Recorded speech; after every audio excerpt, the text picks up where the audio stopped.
നമ്മൾ USS exam അടുത്തെത്തി. ഇനി നമുക്ക് മുമ്പോട്ട് ഇനി ദിവസങ്ങളില്ല അല്ലേ, നമ്മൾ ആ ഒരു പീക്ക് പോയിന്റിൽ ഇരിക്കുകയാണ്. അപ്പോൾ സോഷ്യലിൽ നിങ്ങൾക്ക് എക്സ്പെക്ട് ചെയ്യാൻ പറ്റുന്ന കുറച്ച് ചോദ്യങ്ങളും നമുക്ക് പ്രഡിക്റ്റ് ചെയ്യാൻ പറ്റില്ല, നിങ്ങൾക്ക് തന്നെ അറിയാമല്ലോ. കാരണം എവിടെ നിന്നിട്ടാണ് USS ക്വസ്റ്റ്യൻസ് ഉണ്ടാവുക എന്ന് നമുക്ക് പറയാൻ പറ്റില്ല. പക്ഷെ നിങ്ങൾ ഫോക്കസ് ചെയ്യേണ്ട കുറച്ച് ഫോക്കസ് ഏരിയാസുമാണ് ഈ ഒരു സെഷനിലൂടെ നമ്മൾ ഡിസ്കസ് ചെയ്യാൻ പോകുന്നത്. അപ്പോൾ മറക്കണ്ട, USSന്റെ എജ്യൂപോണിന്റെ ബാച്ച് ഇപ്പോൾ കംപ്ലീറ്റ്ലി ഫ്രീ ആയിട്ട് നിങ്ങൾക്ക് കിട്ടുന്നുണ്ട്. അപ്പോൾ ഇനി ജോയിൻ ചെയ്യാത്തവരുണ്ടെങ്കിൽ ഈ ഒരു ലാസ്റ്റ് മിനിറ്റ് പ്രിപ്പറേഷന് നിങ്ങൾക്ക് എന്തായാലും ഇതൊരു ഹെൽപ്ഫുൾ ആയിരിക്കും. അപ്പോൾ ജോയിൻ ചെയ്യാത്തവർ പെട്ടെന്ന് തന്നെ ജോയിൻ ചെയ്യുക. ഇതിൻ്റെ ലിങ്ക് താഴെ തന്നിട്ടുണ്ടാവും, അല്ലെങ്കിൽ ഈ ഒരു നമ്പറിലേക്ക് 7593822051 എന്ന നമ്പറിലേക്ക് കോൺടാക്ട് ചെയ്താലും മതി കേട്ടോ. അപ്പോൾ നമുക്ക് എന്ത് ചെയ്യാം, സോഷ്യൽ ഏകദേശം ഒരു 12ഓളം ചാപ്റ്റേഴ്സ് ഉണ്ട്. ആ 12 ചാപ്റ്റേഴ്സിൽ നിങ്ങൾ കുറച്ചുകൂടെ ഒന്ന് ഫോക്കസ് ചെയ്യേണ്ട ടോപ്പിക്സ് ഏതാണ്, ക്വസ്റ്റ്യൻസ് ഏതാണെന്നുള്ളത് ചർച്ച ചെയ്യാം. ഓക്കെ, സോ എല്ലാവരും ഫുൾ സെറ്റ് ആണെങ്കിൽ ഈ ഒരു വീഡിയോ ഇഷ്ടമായിട്ടുണ്ടെങ്കിൽ വീഡിയോ കഴിഞ്ഞതിന് ശേഷം ആഫ്റ്റർ ദ സെഷൻ നിങ്ങൾ എന്ത് ചെയ്യണം, കമന്റ് ചെയ്യണം നിങ്ങൾക്ക് ഹെൽപ്ഫുൾ ആയോ ഇല്ലയോ എന്നുള്ള കാര്യം. ഓക്കെ, സോ ഫസ്റ്റ് നമുക്ക് ഡിസ്കസ് ചെയ്യാം മിഡീവൽ ഇന്ത്യ, മധ്യകാല ഇന്ത്യയാണ് നമ്മുടെ ആദ്യത്തെ ചാപ്റ്റർ അല്ലേ. അപ്പോൾ USS എക്സാമിന് സോഷ്യൽ സയൻസിൽ നിന്ന് ഏറ്റവും കൂടുതൽ ചോദ്യം കാണുന്നതും ഏറ്റവും കൂടുതൽ നമ്മൾ ഇമ്പോർട്ടൻസ് കൊടുക്കേണ്ടതും ഈ മധ്യകാല ഇന്ത്യയിൽ വരുന്ന എല്ലാ ചോദ്യങ്ങളുമാണ്. അതിൽ നമ്മളെ രണ്ടാമത്തെ ചാപ്റ്റർ കൂടെ വരുന്നുണ്ട്, മിഡീവൽ ഇന്ത്യ കൾച്ചറൽ മൂവ്മെന്റ്സ്, നമ്മുടെ വിജയനഗര റൂള്, മുഗൾ റൂള്, അതേപോലെ ഭക്തി സൂഫി മൂവ്മെന്റ്സ്, പിന്നെ എന്താണ് ഈ കാര്യങ്ങളൊക്കെ ബേസ് ചെയ്തിട്ട് നമുക്ക് ഒരുപാട് റിപ്പീറ്റഡ് ചോദ്യങ്ങൾ ചോദിക്കുന്നുണ്ട്. അപ്പോൾ ഈ 2 ചാപ്റ്റേഴ്സ് നിങ്ങൾ കുറച്ചൊരു എക്സ്ട്രാ ഫോക്കസ് കൊടുക്കണം കേട്ടോ. ഓക്കെ, സോ മിഡീവൽ ഇന്ത്യയിൽ നോക്കുവാണെങ്കിൽ നമുക്ക് ഷുവർ ആയിട്ടും എക്സ്പെക്ട് ചെയ്യാൻ പറ്റുന്ന ഒരു ചോദ്യം നമ്മളെ മുഗൾ റൂളേഴ്സിനെ കുറിച്ചിട്ടാണ് കേട്ടോ. അപ്പോൾ മുഗൾ റൂളേഴ്സിനെ നിങ്ങൾക്ക് എന്ത് ചെയ്യാം, ബജസ എന്ന കോഡിലൂടെ നിങ്ങൾക്ക് പഠിക്കാം. ബാബർ, ഹുമയൂൺ, അക്ബർ, ജഹാംഗീർ, ഷാജഹാൻ, ഔറംഗസേബ് ആണ്. അതേപോലെ തന്നെ നമ്മളെ വിജയനഗര ഭരണാധികാരികളും അവരുടെ രാജവംശം ഏതാണെന്ന് നോക്കേണ്ടതുണ്ട്. ഓക്കെ, ഹരിഹരൻ ബുക്ക് സംഗമയാണ്, നരസിംഹ സാലുവ വംശമാണ്, വീര നരസിംഹവും കൃഷ്ണദേവരായും തുളുവാണ്, തിരുമല വെങ്കിടവൺ അരവിന്ദാണ്. ഓക്കെ, ഇത് പഠിക്കാനുള്ള ഒരു സിമ്പിൾ കോഡൂടെ പറഞ്ഞുതരാം. ഹരിഹരൻ ബുക്ക് വായിച്ചുകൊണ്ടിരിക്കെ സംഗമത്തിന് പോയപ്പോൾ സാലഡ് കഴിക്കുന്ന നരസിംഹത്തെ കണ്ട് തുള്ളിച്ചാടി കൃഷ്ണദേവരായോട് പ്രാർത്ഥിച്ചു, വീര നരസിംഹത്തെ തൊട്ട് കാണണമെന്ന്. പ്രാർത്ഥന കേട്ടത് അരവിന്ദാണ്. അരവിന്ദ് വാനിൽ കയറ്റി നിന്നെ ഞാൻ ആ കാണുന്ന തിരുമലയിൽ കൊണ്ടുപോയി കാണിച്ചു തരാമെന്ന് പറഞ്ഞു. ഓക്കെ, സോ ഇതിന്റെ ഡീറ്റെയിൽ എക്സ്പ്ലനേഷൻ ഒക്കെ നമ്മളെ ലൈവ് സെഷനിൽ നമ്മൾ പറഞ്ഞിട്ടുണ്ട്, അത് വാച്ച് ചെയ്യാത്തവർ വാച്ച് ചെയ്യാം. ഓക്കെ, സോ നെക്സ്റ്റ് ക്വസ്റ്റ്യൻ ഈ ചാപ്റ്ററിൽ നിന്ന് നമുക്ക് എക്സ്പെക്ട് ചെയ്യാം. In which year did Babur established Mughal rule in India? അപ്പൊ ബാബർ ആണ് എന്ത് ചെയ്തത്, മുഗൾ ഭരണം കൊണ്ടുവന്നത്. അതേപോലെ തന്നെ വിജയനഗര ഭരണത്തിലേക്ക് നോക്കുവാണെങ്കിൽ ഹരിഹരൻ ബുക്കയുമാണ്, ഹരിഹരൻ ആൻഡ് ബുക്കയാണ് നമ്മളുടെ വിജയനഗരയിലെ സ്ഥാപകർ എന്ന് പറയുന്നത് കേട്ടോ. ഏത് വർഷത്താണ് ബാബർ കൊണ്ടുവന്നത്? 1526 ഇങ്ങനെ ഓർത്താ മതി, 1 2 5 6 എന്ന്. ഓക്കെ, ഇതിലാണ് മുഗൾ ഭരണം ബാബർ കൊണ്ടുവന്നിരിക്കുന്നത്. ഇനി അതേപോലെ തന്നെ നിങ്ങൾ പഠിക്കേണ്ട ഒരു കാര്യം കൂടിയുണ്ട്, മുഗൾ ഭരണത്തിലെയും വിജയനഗരത്തിലെയും മിലിറ്ററി സിസ്റ്റം എങ്ങനെയാണ്, അവരുടെ അഡ്മിനിസ്ട്രേറ്റീവ് സിസ്റ്റം എങ്ങനെയാണെന്ന്. അപ്പൊ സുബ സർക്കാർ പർഗാന ഗ്രാമ എന്ന് പറയുന്നത് മുഗൾ ഭരണത്തിലേതാണ്, മണ്ഡലം നാട് സ്ഥല ഗ്രാമ എന്ന് പറയുന്നത് വിജയനഗരത്തിലെ അഡ്മിനിസ്ട്രേറ്റീവ് സിസ്റ്റം ആണ് കേട്ടോ. അപ്പൊ സുബ എന്ന് പറഞ്ഞാൽ നമുക്ക് എന്തുമായിട്ട് മാച്ച് ചെയ്യാം, സുബ മുഗൾ ഭരണത്തിലേതാണ്, മണ്ഡലം നാടു സ്ഥല ഗ്രാമ വിജയനഗരത്തിലേതാണ്. പിന്നെ അതേപോലെ തന്നെ അവർക്ക് 2 ആർമി സിസ്റ്റം ഉണ്ട്. മുഗൾ ഭരണത്തിലേത് നമ്മൾ മാൻസബ്ദാരി, മാച്ച് ചെയ്താൽ മതി, മാൻസബ്ദാരി എന്ന് പറയുന്നു. അമരനായക ഏതാണ്, നായകൻ വിജയ് എന്ന് ഓർത്താൽ മതി. അമരനായക സിസ്റ്റം വിജയനഗരയിലാണ്. ഓക്കെ, സോ ഈ കാര്യങ്ങൾ നിങ്ങൾ തീർച്ചയായിട്ടും ഇവിടെ പഠിക്കണം. അതേപോലെ തന്നെ നമ്മളുടെ അക്ബറിനെ കുറിച്ചിട്ടും അക്ബറിന്റെ ദിനിലാഹി ചോദ്യങ്ങൾ ചോദിക്കാൻ ചാൻസ് ഉണ്ട്.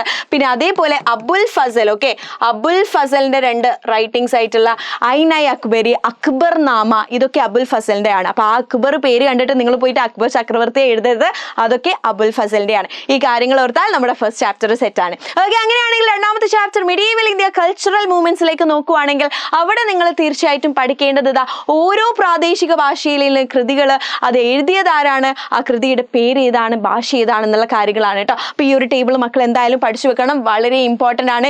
ഈ ഹിന്ദി നടി പത്മാവതി ജയ്സ് ഇട്ട് പോയി അങ്ങനെ കോഡൊക്കെ വെച്ചിട്ട് നിങ്ങൾ എന്ത് ചെയ്യുക, ഇത് പഠിക്കാൻ വേണ്ടിയിട്ട് നോക്കുക. ജ്ഞാനപ്പാനയും പൂന്താനത്തിൻ്റെയാണ്, അധ്യാത്മ രാമായണം കിളിക്കപ്പാട്ട് തുഞ്ചത്ത് രാമാനുജൻ എഴുത്തച്ഛനാണ്, മുഹിദ്ദീൻ മാല ഖാസി മുഹമ്മദ് ആണ്. ഇതൊക്കെ ചോദിച്ചതായിട്ട് കണ്ട ക്വസ്റ്റ്യൻസ് ആണ് കേട്ടോ. പിന്നെ നിങ്ങൾ നോക്കേണ്ടത് 2 ഭക്തരാണ്. നമ്മൾ ഭക്തി ഭക്തി മൂവ്മെന്റിൽ പറയുന്നത് ആൽവാസും നയനാർസും ആണ് അല്ലെ. അപ്പൊ ആൽവാസ് എന്ന് പറഞ്ഞാൽ ആരാണ്? ആൽവാസിന്റെ വി ആയിട്ട് വിഷ്ണു ഭക്തരെ മാച്ച് ചെയ്യുക, വിഷ്ണു ഭക്തരാണ്. നയനാർസ് എന്ന് പറഞ്ഞാൽ ആരാണ്? ശിവഭക്തരാണ് നയനാർസ് എന്ന് പറയുന്നത്. വെരി വെരി വെരി ഇമ്പോർട്ടന്റ് ആണ് കേട്ടോ. ഓക്കെ, അതേപോലെ തന്നെ ഇവരുടെ എഴുത്തുകളെ നിങ്ങൾ പഠിക്കണം. ഇവിടെ ആരുടെ റൈറ്റിംഗ്സ് ആ ചോദിച്ചത്? ആൽവാർസിന്റെ റൈറ്റിംഗ്സിനെ നമ്മൾ 4000 ദിവ്യപ്രബന്ധം എന്നാണ് പറയുന്നത്. തിരുമുറൈകൾ എന്ന് പറയുന്നത് നയനാർസിന്റെ റൈറ്റിംഗ് ആണ് കേട്ടോ. നയനാർസിന്റെ റൈറ്റിംഗ് ആണ് തിരുമുറൈകൾ എന്ന് പറയുന്നത്. പിന്നെ ബസവണ്ണയെ കുറിച്ചിട്ട് കേൾക്കുകയാണെങ്കിൽ 2 കാര്യങ്ങൾ നിങ്ങൾ ഓർത്തു വെക്കണം. ഒന്നാമത്തേത് ബസവന്റെ അനുഭവ മണ്ഡപയും അതേപോലെ തന്നെ വീരശൈവ മൂവ്മെന്റും. ഇത് രണ്ടും കൊണ്ടുവന്നത് ആരാണ്? നമ്മളുടെ ബസവണ്ണനാണ് കേട്ടോ. പിന്നെ കബീറിനെ കുറിച്ച് പറയുമ്പോൾ ഹേ കബീറ, കബീറിന്റെ ദോഷ നമ്മൾ പാടി പഠിച്ചിരുന്നു അല്ലെ. യെസ്, കബീറിന്റെ ദോഹാസ് ആണ് നിങ്ങൾ ഓർക്കേണ്ടത്. ഗുരു നാനക്കിനെ കുറിച്ച് പറയുമ്പോഴും നിങ്ങൾ 2 കാര്യങ്ങൾ ഓർക്കണം. ഒന്ന് ലങ്കാർ എന്ന് പറഞ്ഞാൽ അദ്ദേഹത്തിന്റെ പൊതു അടുക്കള, കോമൺ കിച്ചണും, അതേപോലെ തന്നെ സിഖ് മതം. ഓക്കെ, സിഖ് മതം കൊണ്ടുവന്നതും ആരാണ്? ഗുരു നാനക്കാണ്. ഈ കാര്യങ്ങൾ നിങ്ങൾ ഇവിടെ നിർബന്ധമായിട്ടും നോക്കണം. ഓക്കെ, ഇനി അതേപോലെ നമുക്ക് ഭക്തി കഴിഞ്ഞ സൂഫി മൂവ്മെന്റിനെ കുറിച്ചും പഠിക്കാനുണ്ട് അല്ലെ. സൂഫി മൂവ്മെന്റിൽ ഇവിടെ മാസ്റ്റർ എന്താണ് വിളിക്കുന്നതെന്നാണ് ചോദിച്ചത്. സൂഫി മാസ്റ്ററെ പിർ അല്ലെങ്കിൽ ഷെയ്ഖ് എന്ന് വിളിക്കുന്നു. അവരുടെ അനുയായികൾ, ഫോളോവേഴ്സിനെ നമ്മൾ എന്ത് വിളിക്കുന്നുണ്ട്? മുരീദ് എന്നാണ് വിളിക്കുന്നത്. അവരുടെ താമസ സ്ഥലമാണ് നമ്മളുടെ ഖാൻഖാസ് എന്ന് പറയുന്നത്. ഓക്കെ, ഖാൻഖാസ് എന്ന് പറയുന്നത് അവരുടെ വാസസ്ഥലമാണ്. അവർ പാടുന്ന പാട്ടുകൾ കവാലിയാണ്. ആൻഡ് അത് പാടുന്ന രീതിയെ നമ്മൾ സമ എന്നും പറയുന്നു. ഈ കാര്യങ്ങൾ സൂഫി മൂവ്മെന്റിൽ പഠിക്കണം. കൂടാതെ തന്നെ ഭക്തി മൂവ്മെന്റിലെ നമ്മളുടെ സ്ത്രീ സാന്നിധ്യത്തെ കുറിച്ചിട്ടും നിങ്ങൾ കരക്കൽ അമ്മയാർ തുടങ്ങിയിട്ടുള്ള എല്ലാവരെ കുറിച്ചിട്ട്, അതേപോലെ തന്നെ അക്ക മഹാദേവി, പിന്നെ എന്താണ് നമ്മൾ കൃഷ്ണഭജനെ എഴുതിയ ആള്. അപ്പൊ ഈ ചോദ്യങ്ങളൊക്കെ നമുക്ക് ചോദിക്കാൻ നല്ല ചാൻസ് ഉണ്ട്. കൃത്യമായിട്ട് പഠിച്ചു വെച്ചോ. ഇതൊക്കെയാണ് ഈ ചാപ്റ്ററിൽ നമ്മൾ ഫോക്കസ് ചെയ്യേണ്ടത്. ഇനി അടുത്ത ചാപ്റ്ററിലേക്ക് പോവാണ്. 3ാമത്തെ chapter constitution path and guiding light അല്ലെ. അപ്പൊ ഈ ചാപ്റ്റർ നിന്ന് ചോദിച്ച ഒരു ക്വസ്റ്റ്യൻ ആണ്, who was the chairman of the drafting committee of the Indian constitution? ആരാണ് നമ്മുടെ ഡ്രാഫ്റ്റിംഗ് കമ്മിറ്റിയുടെ ചെയർമാൻ എന്ന് പറയുന്നത്? അംബേദ്കർ ആണ്. അതേപോലെ എന്നാണ് കോൺസ്റ്റിറ്റ്യൂവന്റ് അസംബ്ലിയിലെ ഫസ്റ്റ് മീറ്റിംഗ് നടന്നിരിക്കുന്നത്? 1946 9 ഡിസംബറിലാണ് കേട്ടോ. ഇനി elected chairman of constituent assembly ആരാണ്? ഡോക്ടർ രാജേന്ദ്ര പ്രസാദ് ആണ്. ഇവിടെ ഡോക്ടർ രാജേന്ദ്ര പ്രസാദ് ആണ്. When the constitution of India adopted and signed, എന്നാണ് അത് നിലവിൽ വന്നത്? അംഗീകരിച്ചതും ഒപ്പിട്ടതും എപ്പോഴാണെന്നാണ് ചോദിച്ചത്? 26 നവംബർ 1949 കേട്ടോ. ഇയർ മാർക്ക് ചെയ്ത് വെച്ചോ, വളരെ ഇമ്പോർട്ടന്റ് ആണ്. ഇനി in which date the Indian constitution came into effect making India republic? നമുക്ക് റിപ്പബ്ലിക് കിട്ടിയ വർഷം എന്നാണ്? കോൺസ്റ്റിറ്റ്യൂഷൻ എഫക്റ്റിൽ വന്ന വർഷം 1950, 26 ജാനുവരി. അന്ന് നമ്മൾ റിപ്പബ്ലിക് ദിനം ആചരിക്കുന്നുണ്ട് അല്ലെ. ഇനി father of Indian constitution, very important, G കെയിലും നമുക്ക് എക്സ്പെക്ട് ചെയ്യാൻ പറ്റുന്ന ക്വസ്റ്റ്യൻ ആണ്. നമ്മുടെ ഫാദർ ഓഫ് ഇന്ത്യൻ കോൺസ്റ്റിറ്റ്യൂഷൻ എന്ന് പറയുന്നത് ഡോക്ടർ BR അംബേദ്കർ ആണ്. ഇനി which country has A largest written constitution? നമ്മുടെ ഇന്ത്യയുടെ കോൺസ്റ്റിറ്റ്യൂഷനെ കുറിച്ച് അറിയാലോ. പല രാജ്യങ്ങളുടെയും കാര്യങ്ങളൊക്കെ നമ്മൾ അഡോപ്റ്റ് ചെയ്തിട്ടുണ്ട്. നമ്മളെ ഫ്രീഡം സ്ട്രഗിൾസിൽ ഉണ്ടായിരുന്ന കാര്യങ്ങളൊക്കെ അഡോപ്റ്റ് ചെയ്തിട്ടാണ് നമ്മൾ എന്ത് ചെയ്തത്? നമ്മുടെ ഭരണഘടന പ്രിപ്പയർ ചെയ്തത്. ഏറ്റവും ലാർജസ്റ്റ് കോൺസ്റ്റിറ്റ്യൂഷനും മൊത്തം രാജ്യങ്ങളും നോക്കുകയാണെങ്കിൽ ഇന്ത്യയുടേത് തന്നെയാണ് കേട്ടോ. How many parts did Indian constitution originally have? എത്ര പാർട്ടാണ് നമ്മുടെ കോൺസ്റ്റിറ്റ്യൂഷനിലുള്ളത്? 22 ആണ്. What does universal adult franchise എന്ന് പറഞ്ഞാൽ എന്താണ്?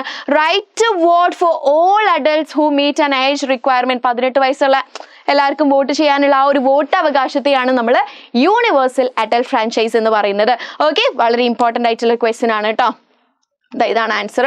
ഇനി അടുത്തത് പോക്സോ ആക്ടിന്റെ ക്വസ്റ്റ്യനും റിപ്പീറ്റഡ് ആയിട്ട് ചോദിക്കുന്നതാണ്. അപ്പം നിങ്ങൾ ഈ ഒരു 3-4 ക്വസ്റ്റ്യൻസ് മിസ് പറഞ്ഞുതരും, അതുകൂടെ ഫോക്കസ് ചെയ്യണം. According to POCSO act, what is age limit to be considered as child? Child എന്ന് പറഞ്ഞാൽ എന്താ?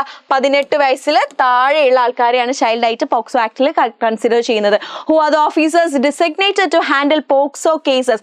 പോക്സോ കേസസ് നോക്കുന്നത് ശിശുക്ഷേമ പോലീസ് ഓഫീസർമാരാണ്, CWPO എന്ന് നമ്മൾ പറയുന്നു. ഇനി under which section of the POCSO act are cases of sexual assault required to be reported? Important ആണ്.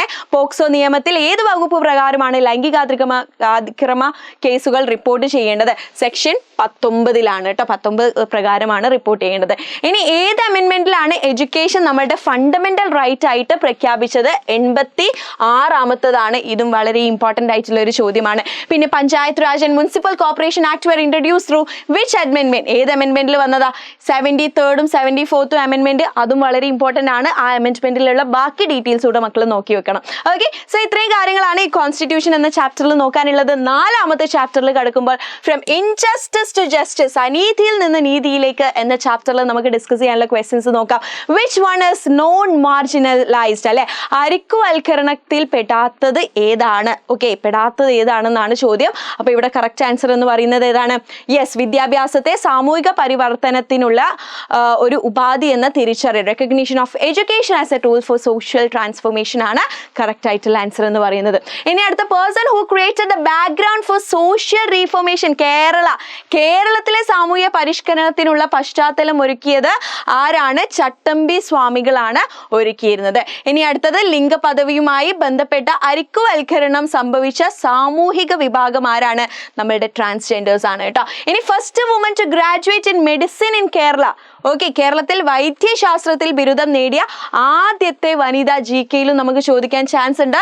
ഡോക്ടർ മേരി പൊന്നൻ ലൂക്കോസ് ആണ് ശരിയായിട്ടുള്ള ഉത്തരം. ഓക്കെ, സോ ഈ ടോപ്പിക്സ് നിങ്ങൾ ഫോക്കസ് ചെയ്യുക. ഇതിൽ മാത്രം ചുരുങ്ങിയിരിക്കരുത്. ഇതിലേക്കാട്ടിലും നിങ്ങൾ കുറച്ചുകൂടെ ഫോക്കസ് ചെയ്യേണ്ട കാര്യങ്ങളും ഡെപ്ത് ആയിട്ടുള്ള എക്സ്പ്ലനേഷനും ഒക്കെ നമ്മുടെ ലൈവിൽ തരുന്നുണ്ട്. അപ്പോൾ നാളെ നമ്മളുടെ ലൈവ് ലാസ്റ്റ് മഹാ മാരത്തോൺ മൊത്തം പേപ്പർ 1ഉം പേപ്പർ 2ഉം കവർ ചെയ്തിട്ട് നടക്കുന്നുണ്ട്. അപ്പോൾ മക്കളെ, നാളത്തെ ലൈവ് നിങ്ങൾ കൃത്യമായിട്ട് ജോയിൻ ചെയ്യുക. കൃത്യം ഏറെക്കായിരിക്കും തുടങ്ങുന്നത്. എല്ലാ സബ്ജക്റ്റും നമ്മൾ കവർ ചെയ്തിട്ടാണ് നാളത്തെ ലൈവ് പ്ലാൻ ചെയ്തിരിക്കുന്നത് കേട്ടോ. അപ്പോൾ അത് മിസ് ഔട്ട് ചെയ്യരുത്. ഓക്കെ, സോ ഇപ്പോൾ ഇവിടെ മിസ് ഫോക്കസ് ചെയ്യേണ്ട കുറച്ച് പോയിന്റ്സാണ് പറയുന്നത്. പക്ഷേ ഇതിൽ മാത്രം നിങ്ങൾ ഒരിക്കലും നിങ്ങളെ സ്റ്റഡീസ് ഒതുക്കരുത്. ഇനി അടുത്ത ചാപ്റ്റർ അവർ എർത്തിലേക്ക് നോക്കുവാണെങ്കിൽ നമ്മുടെ എർത്തിന്റെ പല ലേയേഴ്സ്, ലൈക്ക് നമ്മുടെ ക്രസ്റ്റ്, പിന്നെ എന്താണ് മാന്റില്, അത് കഴിഞ്ഞിട്ടുള്ള കാമ്പ്, കോറ്, ഇതൊക്കെ നിങ്ങൾ പഠിച്ചു വെക്കണം.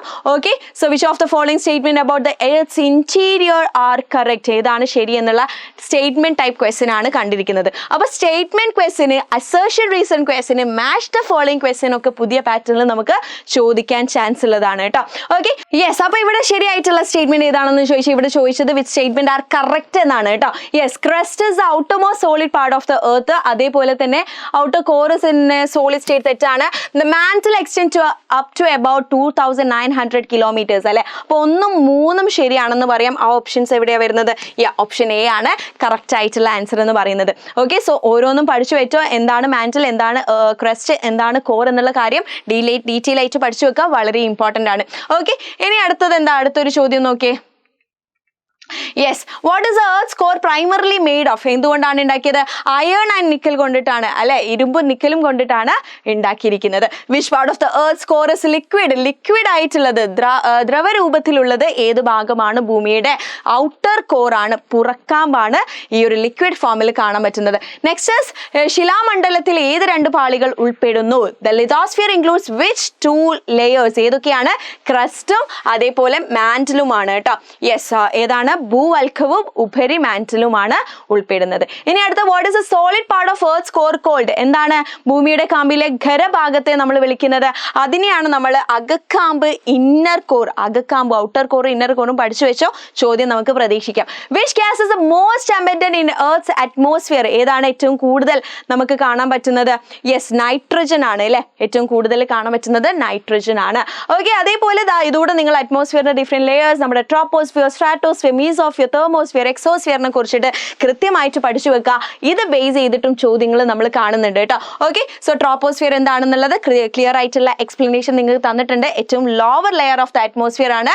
അത് കഴിഞ്ഞിട്ട് നിങ്ങൾ സ്ട്രാറ്റോസ്ഫിയർ നോക്കണം. അതേപോലെ തന്നെ മീസോസ്ഫിയർ എന്താണെന്ന് നോക്കണം. Then you have to go through thermosphere and also last നമ്മുടെ എക്സോസ്ഫിയർ ഉണ്ട് നിങ്ങൾ നോക്കണം. ഇത് ബേസ് ചെയ്തിട്ട് ഇതേപോലെ ചോദ്യങ്ങൾ നമുക്ക് കാണാം. In which layer the ozone is situated? Ozone ഏത് ലെയറിലാണ്? സ്ട്രാറ്റോസ്ഫിയറിലാണ് നമുക്ക് കാണാൻ പറ്റുന്നത്. ഓക്കെ, അയോണോസ്ഫിയർ എന്ന് പറയുന്നത് ലെയർ ഏതാണ്? അത് നമ്മുടെ തെർമോസ്ഫിയർ ആണ്. Layer of atmosphere, meteors burns. Okay, എന്താണ് ചോദിച്ചിരിക്കുന്നത്? അന്തരീക്ഷത്തിന്റെ ഏത് പാളിയിലാണ് ഉൽക്കങ്ങൾ കത്തുന്നത്? ഏത് പാളിയിലാണ്? മീസോസ്ഫിയറിലാണ് കത്തുന്നത്. Which layer is known as a coldest layer of the atmosphere? ചോദിച്ച ഒരു ക്വസ്റ്റ്യൻ ആണ് കേട്ടോ. അന്തരീക്ഷത്തിലെ ഏറ്റവും തണുത്ത പാളി ഏതാണ്? അത് നമ്മളുടെ മീസോസ്ഫിയർ ആണ്. മീസോസ്ഫിയർ ബേസ് ചെയ്തിട്ട് ഒരുപാട് ചോദ്യങ്ങൾ പ്രതീക്ഷിക്കാം. Which layer of the atmosphere increases in temperature with altitude due to absorption of solar radiation. സൗരവികിരണം ആഗിരണം ചെയ്യുന്നതിനാൽ അന്തരീക്ഷത്തിലെ ഏത് പാളിയാണ് ഉയരത്തിനനുസരിച്ച് താപനില വർദ്ധിക്കുന്നത്? ഏത് പാളിയാണ്? തെർമോസ്ഫിയർ ആണ് കേട്ടോ. റൈറ്റ് ആൻസർ തെർമോസ്ഫിയർ ആണ്. ഇനി അടുത്ത് നോക്കി, in which layer does temperature generally decreases with altitude? ഉയരത്തിനനുസരിച്ചിട്ട് താപനില കുറയുന്നത് ഏത് പാളിയിലാണെന്നാണ് നമ്മളെ ചോദ്യം. അത് ട്രോപ്പോസ്ഫിയറിലും മെസോസ്ഫിയറിലുമാണ് വരുന്നത്.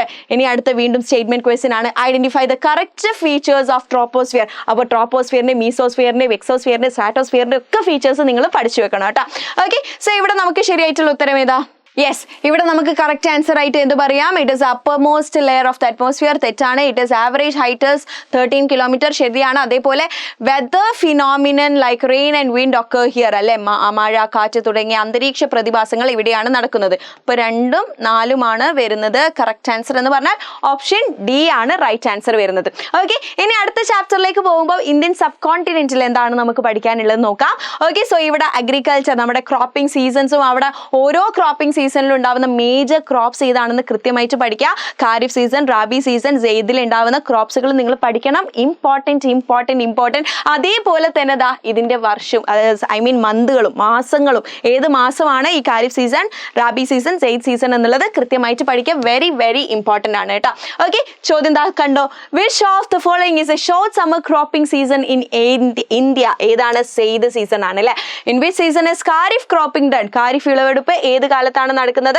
നമ്മുടെ തെക്ക് പടിഞ്ഞാറൻ മൺസൂണിലാണ് നടക്കുന്നത്. What is the short summer cropping season? Okay, cropping season ആണ് ചോദിച്ചിരിക്കുന്നത്. ചെറിയ വേനൽക്കാല വിളവെടുപ്പ് കാലം എന്ന് പറയുന്നത് സെയ്ദ് സീസൺ ആണ് കേട്ടോ. ഇനി അടുത്തത് നിങ്ങൾക്ക് ഫുഡ് ക്രോപ്സും ക്യാഷ് ക്രോപ്സും ഇതും സ്ഥിരമായിട്ട് ചോദിക്കുന്ന ഒരു ക്വസ്റ്റ്യൻ ആണ്. വളരെ ഇമ്പോർട്ടൻ്റ് ആയിട്ടുള്ള ഒരു ചോദ്യമാണ്. കൃത്യമായിട്ട് എന്താണ് ഫുഡ് ക്രോപ്സ് എന്നും അതേപോലെ ക്യാഷ് ക്രോപ്സ് എന്നും പഠിക്കുക. Food crops 2 എണ്ണമാണുള്ളത്. സെറിയൽസും അതേപോലെ പൾസസും ആണ് വരുന്നത്. ഇനി ക്യാഷ് ക്രോപ്സ് എന്ന് പറഞ്ഞാൽ കൊമേഴ്ഷ്യലി ഗ്രോ ചെയ്യുന്ന, ലാർജ് സ്കെയിൽ ഗ്രോ ചെയ്യുന്ന ക്രോപ്സ് ആണ് നമ്മുടെ ക്യാഷ് ക്രോപ്സ് എന്ന് പറയുന്നത് കേട്ടോ. നമ്മുടെ ടൊബാക്കോ, കോട്ടൺ, ജൂട്ട്, ഇതൊക്കെ ഉൾപ്പെടുന്നത് ഏതിലാണ്? ക്യാഷ് ക്രോപ്സിലാണ്. ഉദാഹരണ സഹിതം പഠിക്കുക. വെരി ഇമ്പോർട്ടൻ്റ് ആണ്. അതേപോലെ തന്നെ നമ്മൾ പഠിക്കണം ഫൈബർ ക്രോപ്സ് എന്താണെന്നും ഓയിൽ ക്രോപ്സ് എന്താണെന്നും ഓയിൽ സീഡ്സ് എന്താണെന്നുള്ളതും കൃത്യമായിട്ട് പഠിച്ചു വെക്കണം. നമ്മുടെ മസ്റ്റാർഡ്, റേപ്പ് സീഡ്, ഗ്രൗണ്ട് നട്ട് ഒക്കെ വരുന്നത് ഏതിലാണ്? ഓയിൽ സീഡിലാണ് കേട്ടോ. Okay, so next question, which of the following is an oil seed? താഴെ തന്നിരിക്കുന്നതിൽ ഓയിൽ സീഡ് ഏതാണെന്നാണ് ചോദ്യം. ഓയിൽ സീഡ് ഏതാണ്? സൺഫ്ലവർ ആണ് നമുക്ക് ഓയിൽ സീഡ് ആയിട്ടുള്ളത്. Which crop is not categorised under cash crops? അപ്പൊ ക്യാഷ് ക്രോപ്സ് ആയിട്ടുള്ളത് ഏതാണ്? ഷുഗർ കെയിന്, പരുത്തി, ചണം ഒക്കെ ക്യാഷ് ക്രോപ്പ് ആണ്. ക്യാഷ് ക്രോപ്പ് അല്ലാത്തത് നമുക്ക് ഗോതമ്പ്, വീറ്റ് ആണ് ഉള്ളത്.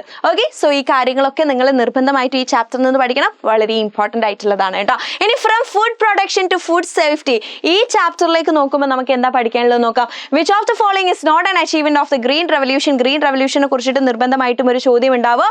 അപ്പൊ അച്ചീവ്മെന്റ് അല്ലാത്തതാണ് ചോദിച്ചിരിക്കുന്നത്. Increase in food grain production possible ആയിട്ടുണ്ട്. ശരിയാണ്. ഭക്ഷ്യ സ്വയം പര്യാപ്തത ശരിയാണ്. ദാരിദ്ര്യത്തിൽ നിന്നും പട്ടിണിക്കും ശമനം കിട്ടിയിട്ടുണ്ട്. അതും ശരിയാണ്. അപ്പൊ ഇതിൽ തെറ്റായിട്ടുള്ള ആൻസർ എന്ന് പറയുന്നത് ഏതാണ്? Excessive use of fertilisers and pesticides ആണ് അല്ലെ. അച്ചീവ്മെന്റ് അല്ലാത്തതാണ് ചോദിച്ചത്. രാസവളങ്ങളുടെയും കീടനാശിനികളുടെയും അമിത ഉപയോഗം വലിയ പ്രശ്നമായിട്ട് മാറിയിട്ടുണ്ട്. അപ്പൊ ഇതാണ് ശരിയായിട്ടുള്ള ഉത്തരം. What is the industrial use of hematite? Hematite നമ്മൾ എന്തിനാണ് ഉപയോഗിക്കുന്നത്?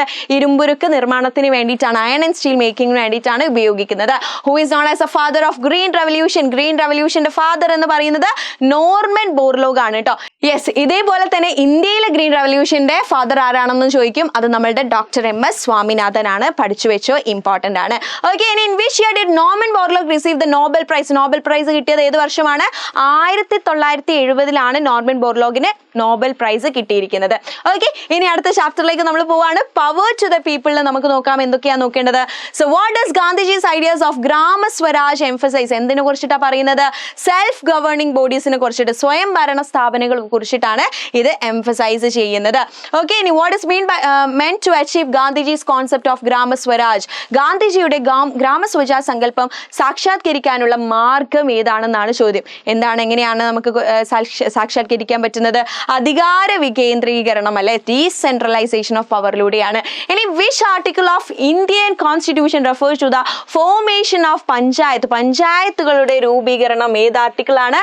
ആർട്ടിക്കിൾ 40 പറയുന്നത്. ഇനി under which part of the Indian constitution is the formation of panchayats include? ഇതിലാണ് എന്താണ്? ഡയറക്റ്റീവ് പ്രിൻസിപ്പിൾസ് ഓഫ് സ്റ്റേറ്റ് പോളിസിയിലാണ്, സംസ്ഥാന നയത്തിന്റെ നിർദ്ദേശിക തത്വങ്ങളിലാണ് ഉൾപ്പെടുന്നത്. ഇനി ഏത് കമ്മിറ്റിയാണ് നമ്മുടെ 3-tier പഞ്ചായത്ത് സിസ്റ്റം കൊണ്ടുവന്നത്, ശുപാർശ ചെയ്തിരിക്കുന്നത്? ഏത് കമ്മിറ്റിയാണ്? ബൽവന്ത് റായ് മെഹ്ത്ത കമ്മിറ്റിയാണ് കേട്ടോ. ബൽവന്ത് റായ് മെഹ്ത്ത കമ്മിറ്റിയാണ് കൊണ്ടുവന്നത്. ഇനി ഏത് കമ്മിറ്റിയാണ് നമ്മുടെ 2-tier പഞ്ചായത്ത് സിസ്റ്റം? 3-tierഉം 2-tierഉം ചോദിച്ചിട്ടുണ്ട്. ഇപ്പൊ 2-tier എന്ന് പറയുന്നത് അശോക് മെഹ്ത്ത കമ്മിറ്റിയാണ്. രണ്ടും കൺഫ്യൂസ് ആവരുത്, കൃത്യമായിട്ട് പഠിച്ചു വെക്കുക. ഇനി who was the prime minister when the Panchayati Raj system was inaugurated? ആ സമയത്ത് ഉണ്ടായിരുന്ന നമ്മളുടെ പ്രധാനമന്ത്രി ആരായിരുന്നു? ജവഹർലാൽ നെഹ്റു ആയിരുന്നു. ഇനി വിച്ച് കോൺസ്റ്റിറ്റ്യൂഷൻ അമെൻമെന്റ് ഇൻട്രൊഡ്യൂസ് ദ നാഗർപാലിക സിസ്റ്റം? ഏത് കോൺസ്റ്റിറ്റ്യൂഷൻ അമെൻമെന്റിലാണ്? 74th ആണ് കേട്ടോ. അപ്പൊ ഞാൻ പറഞ്ഞല്ലോ 73rd-ഉം 74th അമെൻമെന്റ് കൃത്യമായിട്ട് പഠിച്ചു വെക്കണം. ഇനി what provision does both the 73rd and 74th അമെൻമെന്റ് include for a weaker section? 73rd-ഉം 74th ഭേദഗതികളിൽ ദുർബല വിഭാഗങ്ങൾക്കായി എന്ത് വ്യവസ്ഥ ഉൾപ്പെടുന്നു? എന്ത് വ്യവസ്ഥയാണ്? യെസ്, പട്ടികജാതി പട്ടികവർഗക്കാരുള്ള സംവരണം, അവർക്കുള്ള റിസർവേഷൻ ആണ് ഇൻക്ലൂഡ് ചെയ്തിരിക്കുന്നത്. ഇനി what reservation does 73rd and 74th അമെൻമെന്റ് പ്രൊവൈഡ് ഫോർ വുമൺ? വുമൺ എന്താണ് കൊടുക്കുന്നത്? എത്ര പെർസെന്റേജ് ആണ്? 33% ആണ് റിസർവേഷൻ കൊടുക്കുന്നത്. ഓക്കെ, സോ നമ്മുടെ ലോക്കൽ സെൽഫ് ഗവൺമെന്റ് ഇൻസ്റ്റിറ്റ്യൂഷന്റെ സ്ട്രക്ചർ നിങ്ങൾ കൃത്യമായിട്ട് പഠിക്കുക. പഞ്ചായത്തി രാജ് സിസ്റ്റവും നാഗർപാലിക സിസ്റ്റവും. പഞ്ചായത്തി രാജിൽ നമുക്ക് ഡിസ്ട്രിക്ട് പഞ്ചായത്ത്, ബ്ലോക്ക് പഞ്ചായത്ത്, ഗ്രാമപഞ്ചായത്ത് എന്നീ ലെവലിലാണുള്ളത്. ഇനി നാഗർപാലിക സിസ്റ്റം നോക്കുകയാണെങ്കിൽ മുനിസിപ്പൽ കൗൺസിലും മുനിസിപ്പൽ കോർപ്പറേഷനും ആണുള്ളത്, മുനിസിപ്പാലിറ്റിയും കോർപ്പറേഷനും ആണുള്ളത്. ഓക്കെ, സോ ഈ കാര്യങ്ങളാണ് ഈ ചാപ്റ്ററിൽ നിന്ന് ഡിസ്കസ് ചെയ്യാനുള്ളത്. ഇനി അടുത്ത 9ാമത്തെ chapter maps and technology to know the എർത്തിലേക്ക് നോക്കുകയാണെങ്കിൽ ഇവിടെ നിങ്ങൾ നോക്കണം, നമ്മളെ മാപ്പിനെ കുറിച്ചിട്ടുള്ള ഓരോ ചോദ്യങ്ങൾ ശ്രദ്ധിച്ച് പഠിക്കണം കേട്ടോ. സോ ഫിസിക്കൽ മാപ്സ്, സോയിൽ മാപ്പ് വരുന്നുണ്ട്, ക്ലൈമറ്റ് മാപ്പ്, നാച്ചുറൽ വെജിറ്റേഷൻ മാപ്പ്, ആസ്ട്രോണോമിക്കൽ മാപ്പ്, കാലാവസ്ഥ ഭൂപടം, മണ്ണ് ഭൂപടം ഒക്കെയാണ് വരുന്നത്. അതേപോലെ സാംസ്കാരിക ഭൂപടങ്ങൾ വരുന്നുണ്ട്. കൾച്ചറൽ മാപ്പിൽ നമുക്ക് പൊളിറ്റിക്കൽ മാപ്പ്, അഗ്രികൾച്ചറൽ മാപ്പ്, സൈനിക ഭൂപടം, ചരിത്ര ഭൂപടം, പിന്നെ ലാൻഡ് യൂസ് മാപ്പ്, ഹിസ്റ്റോറിക്കൽ മാപ്പ് ഒക്കെയാണ് ഉൾപ്പെടുന്നത്. ഓക്കെ, സോ മാപ്പിനെ നമ്മൾ ക്ലാസിഫൈ ചെയ്തിട്ടുണ്ട് അല്ലേ? എങ്ങനെയൊക്കെയാണ്? ലാർജ് സ്കെയിൽ മാപ്പും സ്മോൾ സ്കെയിൽ മാപ്സും ഉണ്ട്. വലിയ തോത് ഭൂപടങ്ങളും ചെറിയ തോത് ഭൂപടങ്ങളും കൃത്യമായിട്ട് ഈ ഒരു ക്ലാസിഫിക്കേഷൻ പഠിച്ചിരിക്കണം. അതേപോലെ തന്നെ ഓരോ കളേഴ്സും സയൻസും മാപ്പിൽ കാണിക്കുന്നത് അതെന്താണ്, അതിന്റെ സവിശേഷത, അതെന്താണ് സൂചിപ്പിക്കുന്നത്? ഈ ഗ്രീൻ കളർ എന്ന് പറഞ്ഞാൽ നാച്ചുറൽ വെജിറ്റേഷൻ ആണ്, യെല്ലോ അഗ്രികൾച്ചറൽ ലാൻഡ് ആണ്, റെഡ് എന്ന് പറഞ്ഞാൽ പാർപ്പിടങ്ങൾ, റോഡുകളെയൊക്കെയാണ് അത് നമുക്ക് കാണിച്ചു തരുന്നത്. ബ്ലാക്ക് എന്താണ്? നമുക്ക് തീവണ്ടി പാത, അക്ഷാംശ രേഖകൾ, രേഖാംശ രേഖകൾ, ടെലിഫോൺ ലൈനുകളൊക്കെയാണ് മാപ്പിലുള്ള ബ്ലാക്ക് ലൈൻസ് നമുക്ക് കാണിച്ചു തരുന്നത്. ബ്ലൂ കളർ എന്താണ്? നമ്മുടെ വെള്ളങ്ങൾ, അതായത് നമ്മുടെ വാട്ടർ ബോഡീസ് ആണ്. ആൻഡ് ബ്രൗൺ കളർ റോക്കി സർഫസും മണൽ കുനകളും കുന്നുകളൊക്കെയാണ് നമുക്ക് ഈ ബ്രൗൺ കളർ മാപ്പിലുള്ളത് കാണിച്ചു തരുന്നത്. അപ്പോൾ ഈ സയൻസും ഇതിന്റെ സവിശേഷതയും വളരെ ഇമ്പോർട്ടൻ്റ് ആണ്. ഓക്കെ, ഇനി അതേപോലെ തന്നെ കൺവെൻഷണൽ കളർ സയൻസ്, അംഗീകൃത നിറങ്ങൾ, ചിഹ്നങ്ങൾ നിങ്ങൾ പഠിക്കണം. ഓരോ ചിഹ്നങ്ങളും അതെന്താണ് ഉദ്ദേശിക്കുന്നത് എന്നുള്ള കാര്യം കേട്ടോ. ഇത് ക്ഷേത്രമാണ്, ഇത് പള്ളിയാണ്, ഇത് ഹാബിറ്റാറ്റ്സ് ആണ്, ഇത് പോസ്റ്റ് ഓഫീസ് ആണ്. PO എന്ന് പറഞ്ഞാൽ ബ്ലൂ കളറിലുള്ളത് വെല്ലാണ്. ഇത് നമ്മുടെ റെയിൽവേ പാത, ടാർഡ് റോഡ്, സ്ട്രീം അരുവിയാണ്. പിന്നെ റിവേഴ്സ് നദികളാണ് ഈ ഒരു ഷേപ്പിൽ കാണുന്നത്. അപ്പൊ ഈ സിമ്പിൾസ് കൂടെ നിങ്ങൾ എന്ത് ചെയ്യുക, ഇവിടെ നോക്കി വെക്കുക കേട്ടോ. ഈ എല്ലാ സിമ്പിൾസും നോക്കി വെക്കണം. ഇതിൽ നിന്നും നമുക്ക് ചോദ്യങ്ങൾ ചോദിക്കാം. So which colour is use to represent the water bodies? ചോദിച്ചത് കണ്ടില്ലേ? വാട്ടർ ബോഡീസിന് നമ്മൾ ഏത് കളറാണ്? ബ്ലൂ കളറാണ് യൂസ് ചെയ്യുന്നത് അല്ലേ? ഇനി which geographical feature is represent by the colour green on a map? Okay, green colour എന്ന് പറഞ്ഞാൽ ഏതാണ് നമ്മൾ ഡിസ്കസ് ചെയ്തത്? നാച്ചുറൽ വെജിറ്റേഷൻ ആണ് അല്ലെ? നൈസർഗിക സസ്യജാലങ്ങളെയാണ് നമ്മൾ ഉദ്ദേശിക്കുന്നത്. ഓക്കെ, നാച്ചുറൽ വെജിറ്റേഷൻ എന്ന് മാർക്ക് ചെയ്യാം. ഇനി which colour is use to draw railway lines, latitudes and longitudes? ഏത് കളർ ഉപയോഗിച്ചിട്ടാണ് നമ്മൾ റെയിൽവേ ലൈൻസ് ഒക്കെ വരയ്ക്കുന്നത്? ബ്ലാക്ക് ലൈൻസ് വെച്ചിട്ടാണ് നമ്മൾ പറഞ്ഞിട്ടുണ്ട്, ഓൾറെഡി ഡിസ്കസ് ചെയ്തിട്ടുള്ള കാര്യമാണ്. Okay, so the question is, which among the following is an example of physical map? അല്ലെ, ഭൗതിക ഭൂപടത്തിന് ഉദാഹരണം നമുക്ക് എന്ത് പറയാം? മണ്ണ് അല്ലെ, സോയിലിന്റെ മാപ്പാണ്. പിന്നെ കൾച്ചറൽ മാപ്പിന് ഉദാഹരണമായിട്ട് നമുക്ക് പൊളിറ്റിക്കൽ മാപ്പ്, രാഷ്ട്രീയ ഭൂപടം പറയാം. ഓക്കെ, അപ്പൊ ഇത്രയും കാര്യങ്ങളാണ് ഈ ഒരു മാപ്പിന്റെ ഏരിയയിൽ നിങ്ങൾ നോക്കേണ്ടത്. ഇത് ബേസ് ചെയ്തിട്ടും ചോദ്യങ്ങൾ നമുക്ക് എക്സ്പെക്ട് ചെയ്യാൻ പറ്റുന്നതാണ്. അങ്ങനെ 10ാമത്തെ ചാപ്റ്ററിൽ നമ്മൾ എത്തിയിരിക്കുകയാണ്. So budget the true record of ഡെവലപ്മെന്റിൽ നമുക്ക് ചോദിക്കാൻ ചാൻസ് ഉള്ള വളരെ ഇമ്പോർട്ടന്റ് ആയിട്ടുള്ള ക്വസ്റ്റൻ ആണ് surplus budget, balance budget, deficit budget. 3 തരം ബഡ്ജറ്റ് അല്ലെ. സർപ്ലസ് ബഡ്ജറ്റ്, മിച്ച ബഡ്ജറ്റ് എന്ന് പറഞ്ഞാൽ എന്താണ്? വരുമാനം കൂടുതലും ചെലവ് കുറവുമായിട്ടുള്ള അവസ്ഥയാണ് നമ്മൾ പറയുന്നത്. ഓക്കെ, ഇനി സന്തുലിത ബഡ്ജറ്റ്, ബാലൻസ്ഡ് ബഡ്ജറ്റ് എന്ന് പറഞ്ഞാൽ എന്താ? വരുമാനവും ചെലവും ഒരേപോലെ ആയിരിക്കും. ഡെഫിസിറ്റ് ബജറ്റ് അഥവാ കമ്മി ബജറ്റ് എന്ന് പറഞ്ഞാൽ എന്താണ്? വരുമാനം കുറവും ചെലവ് കൂടുതലും ഉള്ളതാണ്. അപ്പൊ ഈ 3 ബജറ്റും കൃത്യമായിട്ട് ഇവിടെ പഠിച്ചു വെക്കേണ്ടതുണ്ട് കേട്ടോ. ഇനി ഇൻഡയറക്ട് ടാക്സിന് ഉദാഹരണമാണ് ചോദിച്ചിരിക്കുന്നത്. അപ്പൊ ഡയറക്റ്റ് ടാക്സിന്റെയും ഇൻഡയറക്റ്റ് ടാക്സിന്റെയും പ്രത്യക്ഷ പരോക്ഷ നികുതിയുടെ ഉദാഹരണങ്ങൾ കൃത്യമായിട്ട് പഠിച്ചേക്കണം. അപ്പൊ ഇവിടെ എക്സാമ്പിൾ ഓഫ് ഇൻഡയറക്ട് ടാക്സ് ചോദിച്ചത് ഏതാണ്? കെട്ടിട നികുതി അല്ല, ചരക്ക് സേവന നികുതി GST ആണ് ഇൻഡയറക്റ്റ് ടാക്സിന് ഉദാഹരണം. എക്സൈസ്, കസ്റ്റംസ് ഒക്കെ ഏതിലാണ് വരുന്നത്? സെയിൽസ് ടാക്സ് ഒക്കെ വരുന്നത് ഇൻഡയറക്റ്റ് ടാക്സിലാണ് കേട്ടോ. ഓക്കെ, ഇനി ഗുഡ്സ് ആൻഡ് സർവീസ് ടാക്സ് വന്ന വർഷം ജൂലൈ 1, 2017 വന്നിരിക്കുന്നത് കേട്ടോ. അതുകൂടി പഠിച്ചു വെക്കുക. ഇതിന്റെ നിരക്കൂടെ നിങ്ങൾ നോക്കണം. 05, 12, 18, 28 ആണ് GSTയുടെ നിരക്ക് എന്ന് പറയുന്നത്. ഇനി ബജറ്റ് എന്ന് പറഞ്ഞാൽ എന്താണ്? നമ്മുടെ ഒരു രാജ്യത്തിന്റെ ഒരു വർഷത്തേക്കുള്ള വരവും ചെലവും അടിസ്ഥാനമാക്കിയിട്ട് നമ്മൾ പ്രിപ്പയർ ചെയ്യുന്ന ഒരു ധനകാര്യ രേഖയാണ് അല്ലെ, ഒരു ഫിനാൻഷ്യൽ ഡോക്യുമെന്റ് ആണ്. ഇത് അവതരിപ്പിക്കുന്നത് നമ്മുടെ ഫിനാൻസ് മിനിസ്റ്റർ ആണ്. നമ്മുടെ ഇപ്പോഴത്തെ ഫിനാൻസ് മിനിസ്റ്റർ ആരാണ്? ഇപ്പോഴത്തെ ഫിനാൻസ് മിനിസ്റ്റർ നിർമ്മല സീതാരാമും നമ്മുടെ ആദ്യത്തെ ഫിനാൻസ് മിനിസ്റ്റർ ഷൺമുഖം ചെട്ടിയുമാണ് കേട്ടോ. ഓക്കെ, ഇനി ഫിസ്ക്കൽ പോളിസി, ധനനയം എന്ന് പറഞ്ഞാൽ എന്താണ്?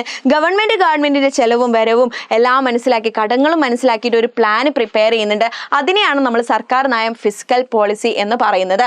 ഓക്കെ, ഇനി ബജറ്റ് അവതരിപ്പിക്കുന്നത് ജാനുവരി 1 മുതൽ ഡിസംബർ 31 എഴുതരുത്, വലിയ തെറ്റാണ്. ഏപ്രിൽ 1 മുതൽ മാർച്ച് 31 വരെയുള്ള നമ്മൾ ഒരു ഫിനാൻഷ്യൽ ഇയറിലേക്കാണ് നമ്മൾ ബജറ്റ് തയ്യാറാക്കുന്നത്. അപ്പൊ അത്രയും കാര്യങ്ങൾ ബജറ്റ് എന്ന ചാപ്റ്ററിൽ ഫോക്കസ് ചെയ്തിട്ട് പഠിക്കുക. Very very important. ഓക്കെ, അങ്ങനെയാണെങ്കിൽ ഇതാ അടുത്ത ചോദ്യം നിങ്ങൾ പിടിച്ചോ.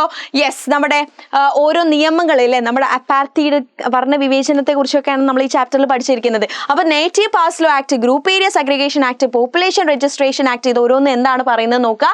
പാസ് നിയമം എന്താ പറയുന്നത് വെച്ചാൽ കറുത്ത വർഗ്ഗക്കാർ ഒരു സ്ഥലത്ത് നിന്ന് മറ്റൊരു സ്ഥലത്തേക്ക് പോകുമ്പോൾ പാസ് കരുതണം. ഗ്രൂപ്പ് ഏരിയ സെഗ്രിഗേഷൻ ആക്ട് എന്താ പറഞ്ഞത്? ഓരോരുത്തരുടെയും ജാതി അല്ലെങ്കിൽ അവരുടെ ആ ഒരു കളർ ബേസ് ചെയ്തിട്ട് എന്ത് ചെയ്തിട്ടുണ്ട്? ഇവരെ പല സ്ഥലത്തേക്കും പാർപ്പിച്ചിട്ടുണ്ട്. ഇതിനെ ഗ്രേറ്റ് അപ്പാർത്തൈഡ്, മഹാവർണ്ണ വിവേചനം എന്നും പറയുന്നുണ്ട്. ഇനി ജനസംഖ്യ രജിസ്ട്രേഷൻ ആക്ട് 18 വയസ്സ് കഴിഞ്ഞിട്ടുള്ള എല്ലാവർക്കും ഐഡന്റിറ്റി കാർഡ് നിർബന്ധമാക്കി. പിന്നെ പ്രത്യേക സൗകര്യ സംവരണ നിയമം എന്താ ചെയ്തത്? യെസ്, പബ്ലിക് പ്ലേസസിലൊക്കെ ഓരോ സൈൻ ബോർഡുകൾ വെക്കുക. ഇവിടെ കറുത്ത വർഗ്ഗക്കാർ മാത്രമേ പോകാൻ പാടുള്ളൂ, ഇവിടുത്തെ വെളുത്ത വർഗ്ഗക്കാരുടെ സ്ഥലമാണ്, അങ്ങനെയുള്ള സൈൻ ബോർഡുകൾ വെക്കുകയാണ് ചെയ്തത്. ഹോംലാൻഡ് സിസ്റ്റം ബന്ധു അതോറിറ്റി ആക്ട് എന്ത് ചെയ്തു? ഈ ആഫ്രിക്കക്കാരുടെ പൗരത്വം, സ്വന്തം നാട്ടിലുള്ള പൗരത്വം നഷ്ടമാക്കി.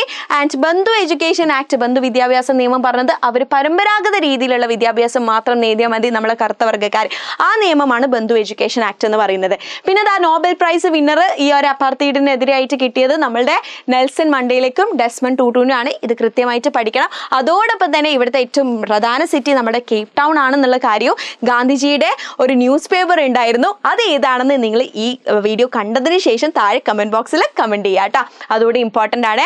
യെസ്, ഇനി അവസാനത്തെ ചാപ്റ്ററിലേക്ക് നോക്കുമ്പോൾ നിങ്ങൾക്ക് മെയിൻ ആയിട്ടും ഓരോ ഗുഹകൾ എവിടെയാണുള്ളത്, എടക്കൽ കേവ്സ് ഒക്കെ എവിടെയാണ്, അതേപോലെ തന്നെ ഓരോ രാജാക്കന്മാര്, ആ രാജഭരണം, ആ സംഭവങ്ങളൊക്കെയാണ് നിങ്ങൾക്ക് അവസാനത്തെ ചാപ്റ്ററിൽ നോക്കാനുള്ളത്. അധികം ഇമ്പോർട്ടൻസ് ഇല്ല, എന്നാൽ പോലും ഈ കാര്യങ്ങൾ നിങ്ങൾ എന്ത് ചെയ്യുക, ഓരോ കൊട്ടാരങ്ങളൊക്കെ ഉള്ള സ്ഥലങ്ങളും അതേപോലെ ഒരു ഗുഹകളുള്ള സ്ഥലങ്ങളൊക്കെ ഒന്ന് കൃത്യമായിട്ട് മനസ്സിലാക്കി വെക്കുക. ഓക്കെ, സോ ഇത്രയും കാര്യങ്ങളാണ് ഈ 12 ചാപ്റ്റേഴ്സിൽ നിന്നും നിങ്ങൾക്ക് സോഷ്യൽ സയൻസിൽ ഫോക്കസ് ചെയ്യാനുള്ളത്. ഈ ഏരിയാസ് ഒക്കെ നിങ്ങൾ പഠിച്ചു എന്ന് തീർച്ചയായും ഉറപ്പ് വരുത്തണം. അപ്പോൾ എല്ലാ കാര്യങ്ങളൂടെ നമുക്ക് ചുരുങ്ങിയ സമയം കൊണ്ട് പറയാന്നുള്ളത് നിങ്ങൾക്ക് തന്നെ അറിയാലോ, കുറച്ച് ബുദ്ധിമുട്ടുള്ളതാണ്. പക്ഷെ മിസ് എന്നാലും നിങ്ങൾക്ക് വേണ്ടിയിട്ടുള്ള ഇമ്പോർട്ടൻ്റ് ആയിട്ടുള്ള പോയിന്റ്സ് ഒക്കെ ഇവിടെ തന്നിട്ടുണ്ട്. ഇത് പഠിച്ചു എന്ന് മക്കളെ എൻഷുർ ചെയ്യാട്ടോ.